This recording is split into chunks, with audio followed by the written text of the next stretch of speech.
Hey everyone, how are you all? I hope all of you are doing very well. In this video, I'll be talking about ICSE mathematics. There has been no video on my channel which explains how you can do good in mathematics. There are already videos on my channel which explain how you can prepare well for your ICSE examinations for the subjects of English literature, English grammar, and Hindi. Do look at them; they will definitely help you. And there's one video on my channel explaining the type of questions asked in ICSE biology class 9th, and same question type of questions remain same for 10th also. The 10th graders can also watch it. Okay, so let us talk about ICSE mathematics. तो आप mathematics को कैसे prepare करेंगे? देखो, mathematics जो है वो एक ऐसा सब्जेक्ट है, कुछ बच्चों का फेवरेट होता है और कुछ बच्चों बहुत डरते हैं. बट ICSE की मैथमेटिक्स का पेपर 10th का 9th के पेपर से बहुत इजी आएगा, इसलिए बिल्कुल परेशान होने की बात नहीं है.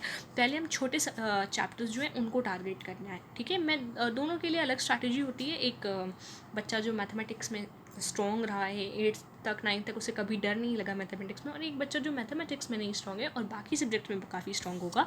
लेकिन इसलिए कभी आपको अपने आप को दुखी नहीं करना है कि हम मैथमेटिक्स में नहीं सही है तो हमारा रिजल्ट ख़राब होगा. नहीं, हमारा रिजल्ट फिर भी अच्छा होगा. हम मेहनत करेंगे उसमें, और हम पहले जो स्कोरिंग चैप्टर्स हैं उनको टारगेट करेंगे. तो उनका भी वीडियो आएगा कि कैसे पहले आपको पहले कौन कौन से चैप्टर्स को करना चाहिए ICSE मैथमेटिक्स में, ताकि आप अच्छा परफॉर्म कर सकें, भले ही आपकी मैथमेटिक्स उतनी स्ट्रॉन्ग नहीं है. क्योंकि you need to get good marks. आपका 5th सब्जेक्ट आपका वो टॉप 5 वाले सब्जेक्ट से निकल जाएगा. आपको बाकी में ज़्यादा मेहनत करनी है, लेकिन पासिंग मार्क्स और पास मार्क्स और एटलीस्ट गुड मार्क्स तो लाने ही चाहिए ना सारे सब्जेक्ट्स में. तो लेट अस टॉक.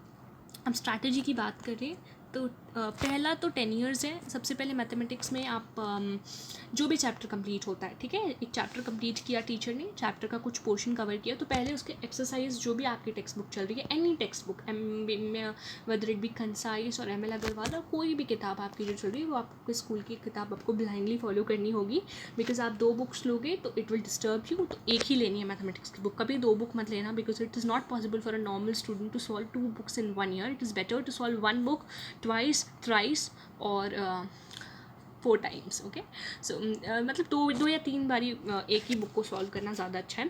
जो भी पोर्शन कवर होता है, मान लो GST का कुछ पढ़ाया टीचर ने, एक दिन कवर किया, एक्सरसाइज 1 का पोर्शन कवर किया, तो आप एक्सरसाइज 1 सॉल्व कर लो. फिर एक्सरसाइज 2 का पोर्शन करके कवर किया, एक्सरसाइज 2 सॉल्व कर लो. फिर 3 किया तो एक्सरसाइज 3 सॉल्व कर लो. ऐसे जो भी आपके स्कूल में होता जाता है उसको सॉल्व करना है. मैथमेटिक्स में स्टार्टिंग से ही 1 घंटा रोज़ पढ़िएगा, आपकी बहुत हेल्प होगी.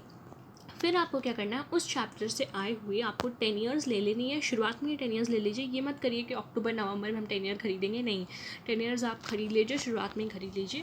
मतलब जुलाई तक, जून जुलाई तक खरीद लीजिए. अभी तो जिस टाइम में मैं वीडियो बना रही हूँ, अगर आप बाद में 2022 का कोई देखता है बच्चा ICSE 2022, तो आप अप्रैल मई तक खरीद लीजिए. ठीक है, उसके बाद जो चैप्टर कवर हो गया स्कूल में, उसको आप 10 ईयर्स गो थ्रू करिए. After solving the exercise question in your book, go through the 10 years and see whatever questions have been asked from that chapter. उस चैप्टर से जो भी क्वेश्चंस पूछे गए हैं उनको आप सॉल्व करिए. ठीक है, तो आपका 10 ईयर्स एक बार सॉल्व हो जाएगा उस चैप्टर का. ओके, नाउ ये आपको करते जाना है फॉर ऑल दी चैप्टर्स. सारे चैप्टर्स का आपको 10 ईयर्स चैप्टर्स के साथ भी सॉल्व करना है, ताकि आपका 10 ईयर्स डबल 2 बार सॉल्व हो जाए. फिर आपका जब सिलेबस कवर हो जाता है, अक्टूबर नवंबर तक बेसिकली सिलेबस कवर हो जाता है, क्योंकि हमारे दिसंबर में प्री बोर्ड्स होते हैं. तो उस वक्त आप बिफोर द प्री बोर्ड्स में भी आप सैम्पल पेपर्स मत लो. आप प्री बोर्ड्स के पहले आप 10 ईयर्स से ही प्रैक्टिस करो. फिर पूरा 10 ईयर्स लगाओ, एक एक दिन करके 10 ईयर्स वगैरह सॉल्व करो एग्जामिनेशन की प्रिपरेशन के लिए. फिर after December you can buy a sample paper and you can do it all through January and February. आप कोई सैम्पल पेपर की किताब खरीद लीजिए जिसमें पेपर्स हो, ढेर सारे सैम्पल पेपर्स हो. एंड यू कैन मैंने आई बॉट फ्रैंक. मैंने फ्रैंक की टेस्ट पेपर्स मैथमेटिक्स के खरीदे, काफ़ी अच्छे हैं वो, आप उनको खरीद सकते हैं. नहीं तो आपको कोई भी सारे test papers more and less same ही होते हैं, आप कोई भी ले सकते हो, बट खरीदेगा मैथमेटिक्स के लिए. It will be helpful if you want more and more practice. अगर आप 100 एम कर रहे हो तो, या 90 प्लस एम कर रहे हो, 95 प्लस एम कर रहे हो, क्योंकि एग्जामिनेशन में कभी कभी कोई ट्रेजेडी हो जाती है, मतलब हम छोटी सी कोई मिस्टेक कर देते हैं तो हमारा 99 हो जाता है. इसलिए एम आप 95 कर रखो. ठीक है, ऐसा नहीं है कि हम 100 का एम करेंगे और फिर 1 नंबर की मिस्टेक होगी तो हम रोते रहेंगे. ऐसा नहीं करना. Okay, never do it. AIIMS big हों लेकिन थोड़ा कम हो जाए तो it's fine. Okay, don't get depressed, क्योंकि सिर्फ मैथमेटिक्स नहीं है, बहुत से सब्जेक्ट्स होते हैं. Regularity is very important. I told you कि 2 रोज़ 1 घंटा मैथमेटिक्स करना इंपॉर्टेंट है. फिर leads to a good result. अगर ये सब चीज़ें आप करेंगे तो आपका रिजल्ट अच्छा होगा। 2 यूट्यूब चैनल जो आप यूज़ कर सकते हैं मैथमेटिक्स के लिए, एम्पलीफाई लर्निंग और एजुसेप्शन। ठीक है, ICSE मैथमेटिक्स में आपके लिए वो चैनल्स हेल्पफुल होंगे। और कोई डाउट्स हो ICSE मैथमेटिक्स से रिलेटेड तो आप पूछ सकते हैं इन द कमेंट सेक्शन कि कैसे प्रिपरेशन करने में, प्रिपरेशन रिलेटेड कोई भी डाउट हो तो पूछ सकते हैं। Thank you.